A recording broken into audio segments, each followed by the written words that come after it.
Pogba tire son coup franc. Bien sûr, on ne va pas crier sur les toits pour un but et une passe décisive dans un match vraiment amical.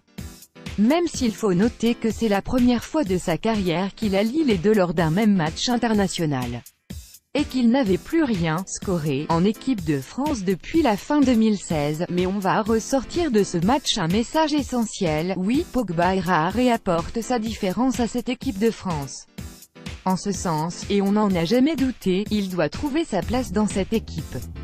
Notre doute n'était d'ailleurs pas lié au joueur mais à ce rôle de remplaçant qui ne peut durablement tenir lorsqu'on est une star comme Paul Pogba. Avant de retracer toute cette différence, relativisons, Pogba a aussi montré qu'il manquait de rythme dans ce match en Russie et a été diablement servi par l'équipe russe, une victime presque idéale.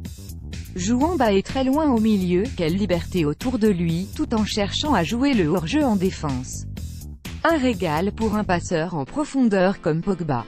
Il était bien entouré au milieu, et a pu compter sur des attaquants cherchant la profondeur, dont Mbappé, 8 passes vers lui, qui a aussi valorisé ses passes par ses appels tranchants.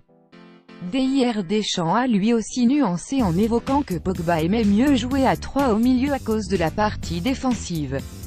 Mais, 12 récupérations, 3 tacles gagnants, a effectivement fait le boulot derrière. Rabiot, lui, a récupéré bien moins de ballons que Paul Pogba, 6 contre 9.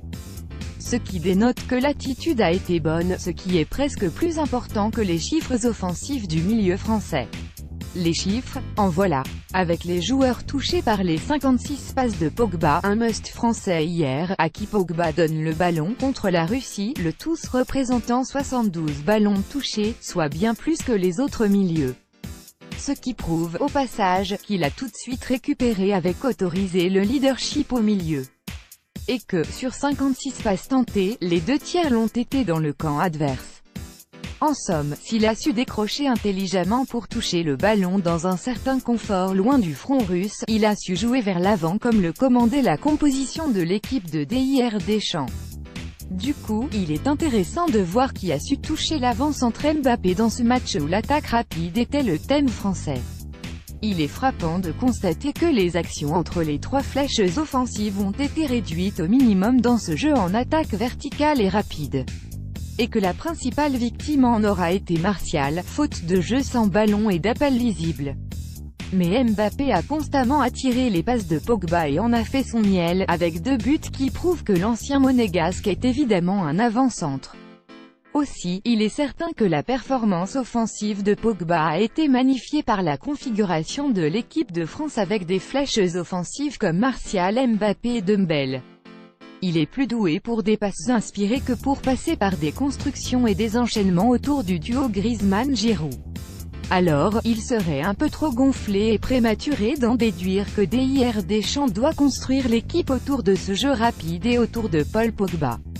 Mais nul doute que Didier Deschamps n'a pas seulement travaillé le 4-3-3 à Saint-Pétersbourg. Au reste, la position de Lemar contre la Colombie a pu nous laisser penser que le 4-3-3 n'est jamais très loin du 4-4-2 avec Deschamps à 3-3 peut-être. Mais, surtout, ce match a montré que la richesse offensive de l'équipe pouvait permettre de diversifier sacrément le jeu de l'équipe. Car jouer avec Mbappé en pointe est une expérience bien différente que le jeu de pivot d'Olivier Giroud. Et il est tout à fait permis de penser que la Coupe du Monde permettra au sélectionneur de jouer sur sa composition d'équipe, plus que sur le schéma tactique de base, pour modifier sensiblement son équipe. Et Pogba là-dedans, sa qualité de passe le rend sans doute indiscutable dans ce schéma à 3 milieux. De là à disparaître dès que la France rejoue à 2 milieux avec Griezmann-Giroud devant ? Assurément non. Si Pogba ajoute le minimum de discipline tactique nécessaire, en plus de retrouver le rythme des matchs, nul doute qu'il offrira une variété au jeu qui ne peut qu'être bénéfique à l'équipe. Même s'il doit partager la création avec Lemar et Griezmann, à la différence du match de Saint-Pétersbourg. Après tout, une meilleure équipe que la Russie aurait sans doute pu contrer le duo Pogba-Mbappé hier. On ne se plaindra donc jamais d'avoir plus de créateurs dans le jeu français. Et Pogba, à partir d'une position basse face au jeu, peut et doit en faire partie. Pour que la POG série se mette vraiment en marche, Philippe Doucet.